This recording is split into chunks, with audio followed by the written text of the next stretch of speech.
Shadow Man, a platform game, is also available on the Nintendo 64. We're pointing this out right at the start of the review of the PC version because it's potentially funny.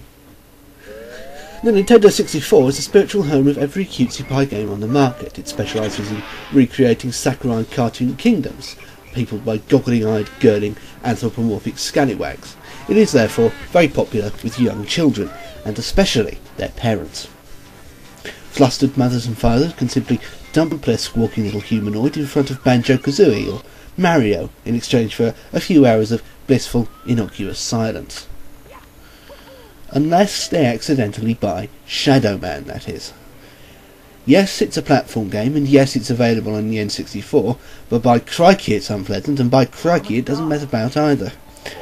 The very first thing prospective players see is an engine-driven cutscene in which none less than Jack the Ripper himself impales himself on a ceremonial dagger in order to enter the afterlife and construct a cathedral to pain.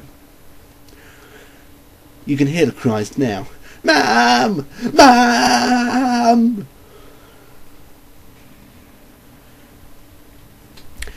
Okay, so he's twice referred to Shadow Man as a platform game, but it prefers to describe itself as an action-adventure. This is nonsense. It's a sodden platform game, right? And it should have the guts to present itself as such, because it happens to be a damn good one. The premise, based on the gory, gloomy comic of the same name, runs roughly as follows. You, yes you, are Michael the Ra, ordinary bloke by day, walker between the worlds by night. Your mission is to scramble around in the netherworld collecting the souls of the dead, before re-entering Earth to track down 5 deeply antisocial serial killers selfishly intent on kick-starting the apocalypse, all very Sisters of Mercy. Now if this sounds like a load of po-faced goth rubbish to you, don't worry. Shadow Man is actually a pretty classy construction that gradually draws you into its world, even if you don't normally get off on death, chains and the eternal suffering of the damned. Plus it's got swearing in it. And there's something refreshing about hearing the lead character in a platform game bellowing shit at appropriate moments. Anyway, gloomy setting aside, Shadow Man compares to 2 previous and well-known games. The first and most obvious is Tomb Raider, and the second is MDK, Shiny Entertainment's willfully bizarre Quirkathon from 1997. As with those titles, Shadow Man combines enjoyably tricky platform-hopping shenanigans with shooty-bang-bang combat interludes and occasional flashes of arbitrary problem-solving. It's also very, very immersive. Very, very immersive? Well, yes, not at first, it has to be said. Our first impression of Shadow Man led us to believe it was something of an also-ran. And slowly, a strange thing happened. You know how sometimes when you meet someone for the first time, they strike you as plain and unattractive, and then after a while it dawns on you that you enjoy looking at their face, that they are beautiful, that you want to kiss them, hold them and nibble their earlobes. Well, Shadow Man is a bit like that, except it's resolutely non-sexual. It grows on you. The graphics, which seemed unremarkable at first, started to appear spectacular, while the gameplay, which in the beginning felt awkward, unwieldy and boring, became strangely gripping instead. It even manages to be genuinely scary in places, especially if you play it on your own with a pair of headphones, which is something Castlevania and Splatterhouse, Shadow Man's 2 great spiritual forebears, never really managed to do. Even Shadow Man's most irritating feature, the way you can't just save your precise location but must repeatedly go back and re-tackle sections in which you die, works in the game's favour.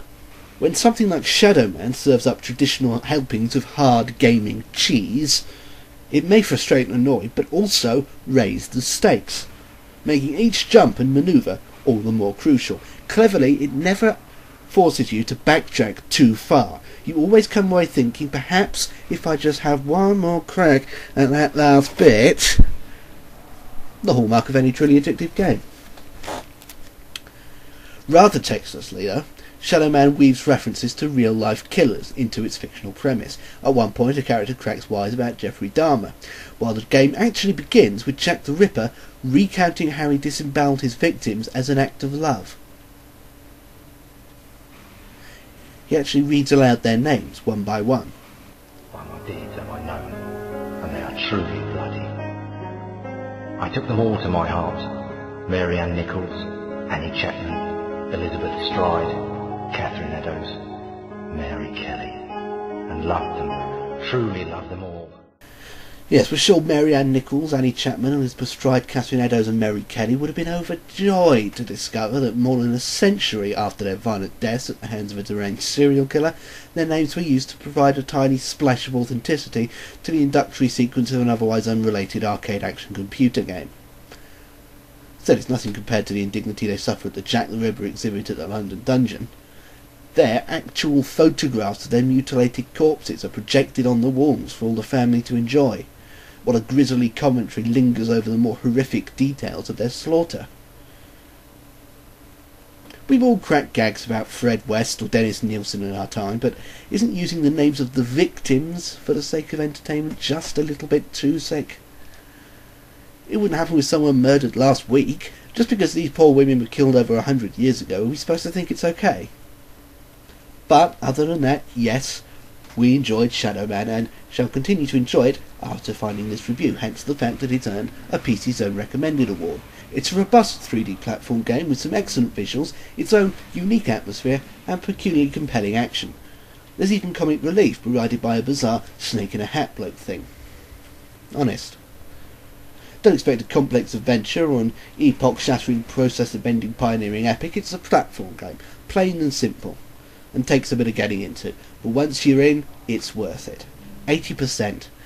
Super Mario for serial killers. There's a rise, there's a fall, where the light hits the